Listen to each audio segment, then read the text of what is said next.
নমস্কার সবাইকে। আবার এসে গেছি একটি নতুন কবিতা নিয়ে। আজকের কবিতাটির নামের মধ্যেই একটা নতুনত্বের ছোঁয়া রয়েছে, রয়েছে নতুন শুরুর আস্বাদ। কবিতাটির নাম নূতন জীবন, হিরণ্ময়ী দেবী।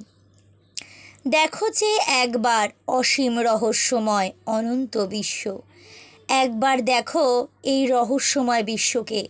এই বিশ্ব যত দেখবে তত এর রহস্যময়তা উপলব্ধি করবে।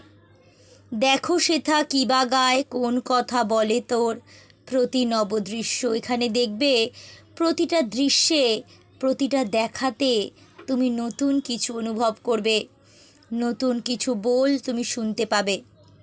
প্রতিদিন ফুল ফোটে, প্রতিদিন ঝরে তারা, ফোটে নব ফুল।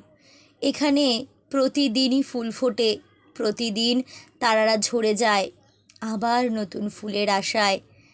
রাত পোহালে সকাল আসে, ঠিক যেরম একটা ফুল ঝরে গেলে হাজারটা ফুল ফোটে।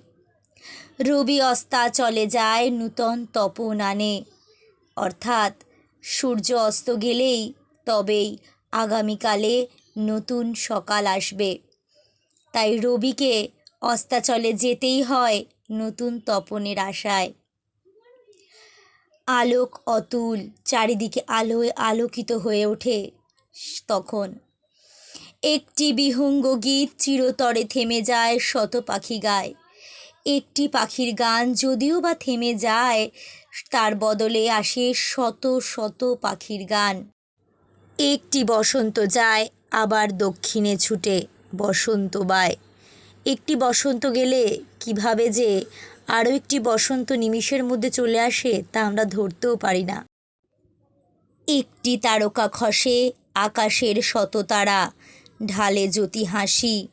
একটি তারকা অর্থাৎ তারা খসে পড়লে যেন শত শত তারা তাদের জ্যোতির মাধ্যমে মনে হয় যেন হাসিতে ভরে যাচ্ছে। একটি জাহ্নবী ঢেউ সাগরে মিলিয়ে যায়, আপনা বিনাশী। একটি সাগরে হাজার একটা ঢেউ আসে, একটি ঢেউ মেলানোর পরে আবার নতুন ঢেউয়ের সৃষ্টি হয়। হিমগিরি হতে পুনঃ তটিনী বাহিয়া আনে নতুন জীবন।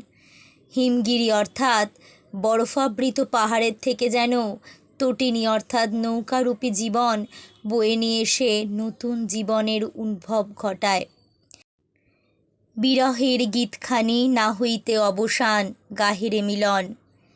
অর্থাৎ বিরহের যে দুঃখ তা শেষ হতে না হতেই মিলনের সুর বেজে ওঠে। অর্থাৎ আমরা বুঝলাম কোনো কিছুই চিরস্থায়ী নয়, প্রত্যেকটা জিনিসই ক্ষণস্থায়ী।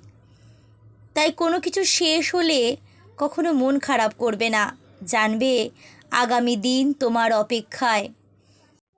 নমস্কার, আজ এই অবধি, দেখা হবে অন্য কোনো নতুন পদ্যের সঙ্গে।